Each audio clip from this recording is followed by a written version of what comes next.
What's up, guys? I'm always getting the question, how do I become a yoga instructor? How did you become a yoga instructor? So I thought it would be easier to kind of answer all those questions in one place. So if you're thinking about doing this and it's something that you're really serious about and you want to take as a career path, then I would suggest getting on it now. Even if you don't have the money together or you don't know where you're going to get certified, you can start now. So the best thing that you want to do is know all of the poses.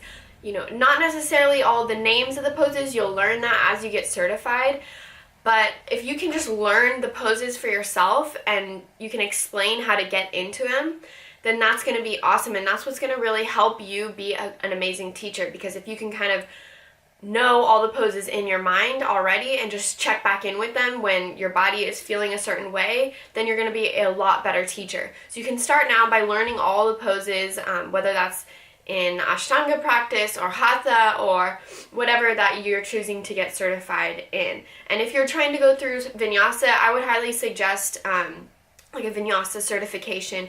I would highly suggest learning all the poses from the Hatha and Ashtanga practice, as that is where a lot of the poses originated from. The next thing that you can do is learn from other instructors. So even if you take a class and you don't necessarily like that teacher's style, or you didn't really like the vibe, or whatever it may be, you can learn from that. So you can learn either, okay, this is what I like and this is what I don't like, but you can also learn in the way that a teacher might explain something, because we all learn differently, we all explain differently, we all teach differently. So that's a really great way for you to kind of learn how to be a teacher, is take from as many teachers as you can, because then you can kind of understand different patterns and different flows, because everyone's different. So just taking a lot of classes is really going to be beneficial to your body and your mind, because you're learning how to teach, but you're also learning how to use those poses in your body. The next thing I would say is, if you're going to get certified, even though it's great and convenient to get certified at your local yoga studios, I think it's a lot better to go somewhere and, make kind of a vacation out of it, but not just for the vacation aspect. When I went to India and I lived in an ashram for a month and 2 weeks, and so the whole time I was there, I was completely submersed into the practice, whereas if you're getting certified from a studio, you kind of, it's usually like you meet once or twice a week, maybe more, and then you kind of go back to your normal life. So you have all these distractions, all these things that you come back to, and even though, yes, I had a phone and I had a laptop and, all these things out there, I was still there and in the experience. Everything was yoga. Everything, I was breathing, sleeping, and drinking yoga. That really helped me kind of grow as a person, because I was there and on my own and I had to just kind of conquer it. It really helped me to really stay focused and motivated as well. And even though it was a lot of information packed into one, as long as you take really good notes, you can kind of go over it as you continue to teach. So that's something I would highly suggest, going somewhere like India or Thailand or Bali or, all these amazing locations, Mexico, Costa Rica, to get your certification, because you can go and have an amazing experience and then, come back with a yoga certification. What's better than that? So then a lot of times what happens is you get certified and then, it's time for you to come home or go back to your normal life and for you to start getting into studios. And a lot of people are really worried that, I'm not good enough, I'm not ready to teach, and, all these things. And I hear people saying that after they've just been certified. And yeah, of course, you're probably not that great of a teacher yet, because you don't have that much experience. But the longer that you wait, the less likely you are to continue teaching. So as soon as you get certified, get out and teach, whether that's, your friends. If you're really feeling unsure, then stick with your friends and family and just keep teaching them and keep growing that way. You don't necessarily have to take money in order to teach. You can do it for free to learn and, get feedback, and something that you might be doing when you're teaching you might feel like it's really good, but then you get feedback from your friends and family, and maybe this was a little bit too hard, or you didn't really explain this enough, and you can get that feedback that you need. So the only way that you're going to be a really great teacher is if you teach a lot. Just like with yoga, the only way that you get really good at the poses is what? You practice. So that's something that I would really suggest. As soon as you get certified, get out and start teaching, even if that means, letting people know on your Facebook that you're doing private lessons and, working more one-on-one and figuring out how you're going to teach them and how they want to be taught. So that's a great way to get started. And then just going to as many studios in your local area as you can and getting on those sub lists, because, a sub list might take you a while. And what I mean by sub list is you get on a list of teachers, so when the actual teacher can't teach, then you are called to sub.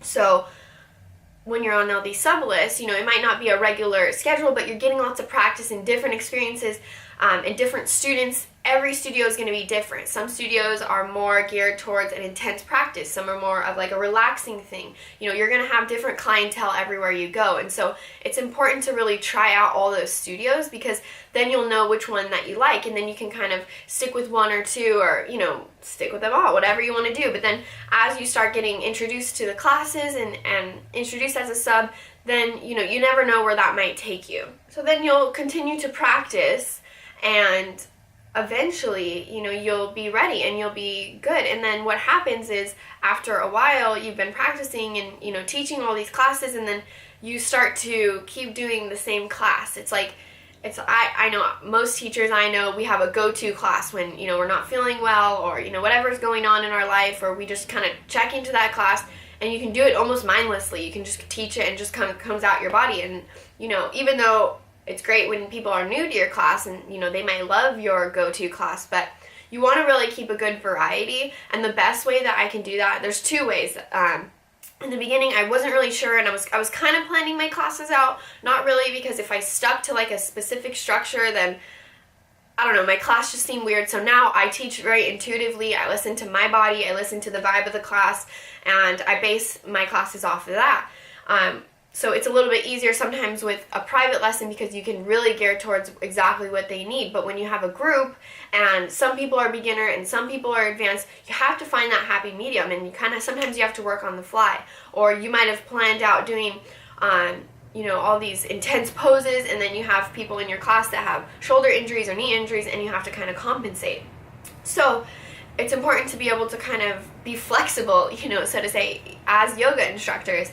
And, sometimes you'll be planning your class before and you're kind of like stuck of, what do I do? You can start getting in that same rut of doing the same thing over and over again, or, whatever it may be. And I actually took a lot of inspiration from YouTube videos.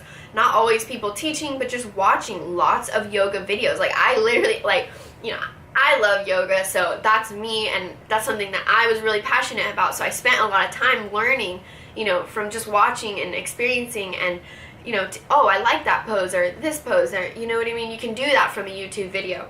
So watching YouTube videos is another great way to kind of get more creative with your practice and get inspired from other yogis.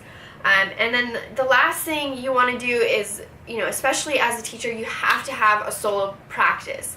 And even if that means 10 minutes a day, you want to be doing that when you're not in front of a room full of people and trying to explain yourself. When you can really work on your own and do that practice, you can get more creative. You'll find things that feel good, and you'll kind of do more advanced poses, and then that's going to help in your teaching life. And then also, just because you're a teacher and you might be teaching like 10 classes a week and you're doing all this yoga, and you're still teaching, so you're not really getting all of the benefits that you want from your practice. So even though you're getting a lot of the physical benefits, you need to make that mental and spiritual connection through your practice, and a solo practice is a really great way of doing that. So even after you've been teaching for years, months, whatever, you might feel like, okay, I'm good enough, and I'm ready. You never stop being a student. You want to continue to learn and evolve your practice. Just like we're trying to find new poses from YouTube and etc. You want to keep taking teachers' classes, and especially if you can get in and do a class with someone at least once a week is going to be amazing for you, and it's really going to help you as a teacher to just be the best that you can. We want to keep that Zen state, that relaxed, peaceful state as a yogi and as a teacher, and you can't do that if you're stressing yourself out trying to teach a million classes. So making sure you have that time to really connect and tune into your own body is going to be really beneficial to you and your students. So that's kind of all my tips on becoming a yoga instructor. If you have any questions, go ahead and comment below. But thank you guys for tuning in. Subscribe to my channel if you're digging my videos. Thank you.